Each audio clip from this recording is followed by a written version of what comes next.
A lot of people have been reaching out to us saying that they have a problem where the screw doesn't fit the hole in the plastic part. And I just wanted to explain a little bit more what's happening here, and just to clarify that this hole is smaller than the screw by design, and it's supposed to be like that. So just to explain it a little bit better, here I have a regular nylock nut. It's like a nut that screws on place and doesn't turn by itself because it has this small plastic ring inside of it.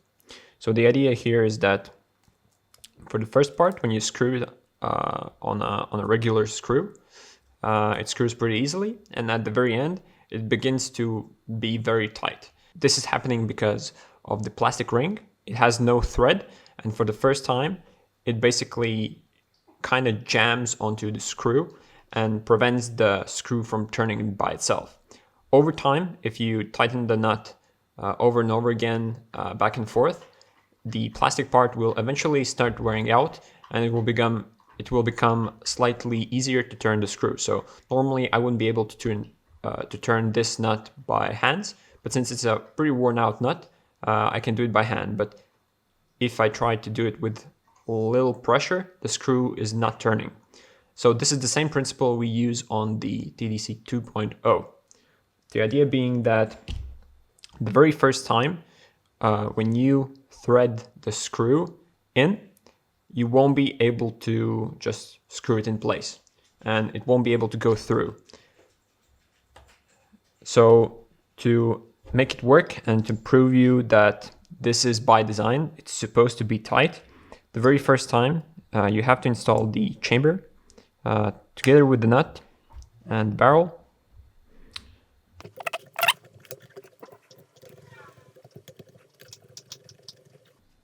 So once you've put it together, as you can see, if you start threading the screw right now, it won't do anything, and it will just remove the nut and just stay floating like that.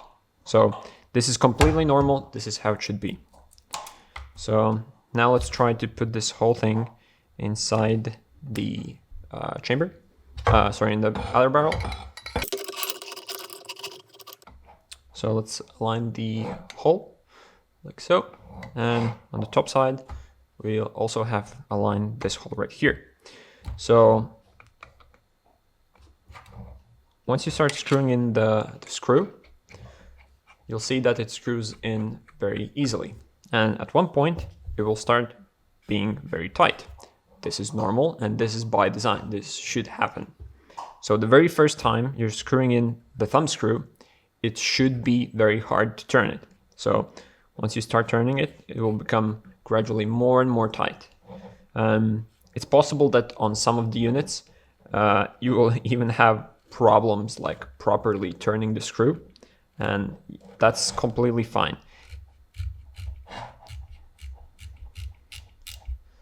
So for the first few times, try screwing it back and forth, and it will be very tight. Thing is, it will loosen up over time, but if you're having troubles and you don't like how tight it is, there's a few tricks you can do to loosen it up. So after the first time you screwed in the screw, what you can do is several things. So the first thing I would suggest to do if you want to loosen up the screw a tiny bit is take this smaller M3 grub screw that comes with the kit. Every basic kit comes with this. And take a screwdriver that is made for this thumb screw. So it's a 1.5mm hex. And use this screw a few times to screw it in place. And just screw it back and forth a few times. Be careful not to push it too far in and damage the bucking. Just do it lightly a few times, just back and forth. What this will do is basically loosen up some of the newly made threads on the plastic part, and this will hopefully give us a little bit lighter screw turning. So let's see if that helped. And already I can feel that this screw turns much more nicely. And now, before I was barely able to turn it, now I'm able to quite easily turn it back and forth while still being quite stiff. But as you can see, if I need, I can even adjust it with one finger. So that's that. A lot of people have been writing us saying that, oh, the hole is too small, they had to drill it, blah, blah, blah. This is by design, this is how it should be. But if this method doesn't work for you and you still want it to turn a lot easier, another thing you can do is you can basically, again, remove the nut completely. Sorry, the screw. So remove that, remove the whole chamber. So once you've removed it, take it apart.